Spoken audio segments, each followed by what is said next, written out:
What was the key moment that pushed you to start your own private practice, and how did you navigate the initial challenges of setting it up? So key key reason for moving to private practice, because I felt it like, even though NHS I do and I'm supportive of the NHS, but I feel like the NHS is very much a difficult to change in certain things and difficult to provide the appropriate care, or even though the latest innovative findings and the research on the method of treatment in NHS, because it has to go through the huge hoops and jump those things to initiate, and anything changes need to take quite a lot of time. But the private practice, on the other hand, you could initiate certain things, because it's the end of the day you and the patient's agreement. And if the patients understand and then they are value the evidence advice that you've given and the evidence behind it, and they can initiate the treatment point of view. So that's one of the things, key point of I'm going to the private practice.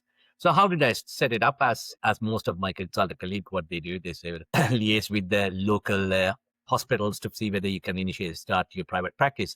Now, in my case, actually, I was invited to start private practice because of what they have gone, my reputation working in the NHS, and they want me to come and work for them in the private sector, because I think it's the word of mouth that how good and how efficient doctor I was. Then that was the reason they asked me to come. What are the most common mistakes you see new private practice owners make when trying to grow, and how do you think they can avoid them? I think the new private, I don't know, I myself class as a new person as well. So I am growing myself at this point of view. So I don't have a wealth of experience and knowledge to give you in detail.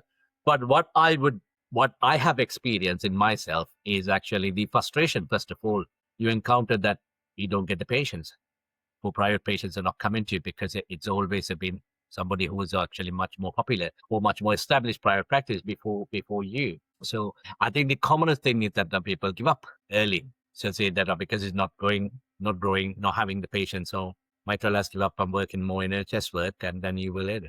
I think I had the same similar feeling for the first 6 months of my private practice. So I felt it like, do I really need to do this one? Because I'm seeing more NHS patient rather than actually private patient, and I do get to work in that. So, but I think persuade yourself to continue with private practice. That is the one thing I would give advice. How do you maintain a balance between providing, top tier patient care and also managing and running a, business practice as well? Can you share like the mindset of how you navigated balancing those two things? I think the first thing I have realized that what is my strength and my weaknesses. My strength would be the running a clinical, so the clinical side of it, not the business side of it, on the business practice. So I've invested to have a private secretaries who would do my bookings, and they will do the billings and everything else that needed to be do the private practice. I do my clinical side of it and work on my clinical side of it. So I think recognizing those two differences, my strength and my weaknesses, that's the reason I have come to you guys in terms of to see how you can actually support my business, my private practice to improve. So that is what I have done in myself. So otherwise, it's difficult, and it's completely different, two different aspects of which I have got a limited understanding and knowledge of business side of it rather than actually clinical side of it. What technological advancements or tools have had the biggest impact on your private practice? Are there any specific, systems or technology that you can't work without? So I might be a bit of an old school person, so I still work with the old school way of doing. I think the best and my knowledge of AI is, I don't think so. It go beyond ChatGPT. So the ChatGPT has been that's the only AI I have used in that one. Again, and the other thing, what I tend to use is the up to date, which is the latest research initiatives and in update on that one. Any not maybe it doesn't have to be AI specific, but any tools or technologies that is like a core fundamental for your private practice? So obviously the email and the computers are just that is a bit of a standard day to day norm now. But apart from that tech, nothing else, no technology I've used in my private practice. I think it's especially because of my speciality, much more frontline specialty rather than actually radiology or that kind of areas that with the radiologist white mind requiring much more depending on the AI. For me, I'm a gynecologist, so mine is much more frontline and front face to face with the patient. So what role do you feel like networking, collaboration with other medical professionals plays in your practice's growth? Do you believe it's crucial for success? Because I don't think so. In this day and age, you could work as a solo clinician, regardless of you requiring a multidisciplinary approach for every aspect of your work, including radiologists, anesthetists, allied professions, as well as the others professionals, like even the medics and the surgeons, because we do quite a lot of collaborative surgeries alongside with general surgical doctors, because when you get that one. So it is a crucial, and I don't believe any medical profession should be a solely independent at a single point of management. I think we are all interdependent. What is the most rewarding part of owning and growing a practice? And how do you stay motivated through both the ups and downs? I think my motivation, it's always if I get a positive outcome of once I get the positive outcome from the patient point of view. So I'll use an example. Ladies who comes to me with the menstrual bleeding problems, for the bleeding for 30, 40 odd years, and then they are, some people have the horrendous the pains associated with that one, and they come to me for management. And then sometimes what happened, they just literally wanted to have no further bleeding, and that's what they want to come out. But unfortunately, they've gone through the NHS. The NHS has to go through several steps and saying that, oh, you have to do this one, you have to do that one, and done. And when they come to me, they are in a privately, because they have actually has had a no the positive outcome from their side of it, that what their expectations have been. So once I offer them, said, right, for example, you have gone through all these things, what would you like me to do? This is my approach there. That is my motivation for that one.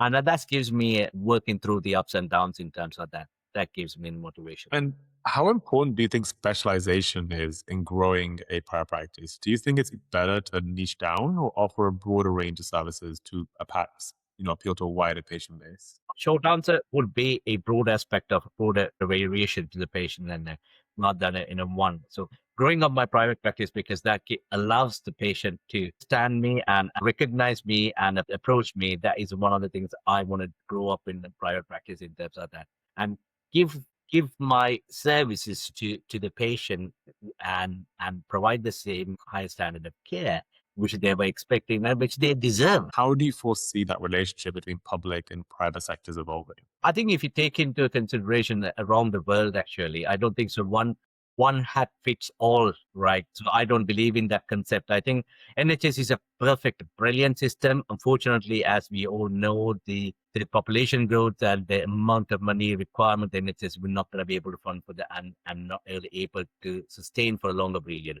So therefore, you need to have the combination private and the private and public partnership. I would say, as if you go to the established countries like Australia, New Zealand, and everything, so where you have got the working very good practice services, so that should be the way forward for the UK in terms of for the future. What role does continued professional development play in your practice? How do you try to stay ahead in terms of both clinical skills, but also in terms of as well? I do actually very regularly update myself through attending new seminars, most like annual conferences, to get on with the read new research, and then the publications, the guidance, and all those come from that. That's how I keep my knowledge up to date. And also working in the NHS, so obviously that it's a mandate that we need to maintain our skills and knowledge and practice up to date in terms of that. So those are the ways that I would continue my knowledge and skills up to date. And also, again, I have got a regular theatres on a weekly basis in the NHS in terms of keep my exposure to the complex surgery, surgical skills, and exposure and experience to continue with that way. So I'm not that just purely doing the private only. So the NHS work as well to help me to maintain my skills. I think that is the one. How has patient behavior changed in the last few years? And what do you think patients will look for in private practices in the future?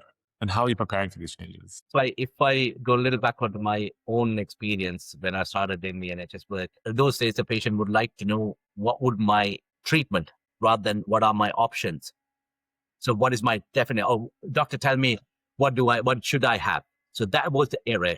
Now is the era, what are my options, right? And I feel like for the future, the patients are becoming very much educated about their conditions. They are very well read about it because the internet has got a vast majority of knowledge and information for them to guess. But when the patient comes on, they are well knowledgeable about the condition, and they will ask the question, what are my options? What are the options you're going to give it to me over here? So as a clinician, my approach has changed over the years, and from the saying to the patient that this would be the way, I feel this is the best for your treatment, and now is these are the options for you, that you could choose which one you prefer to have that.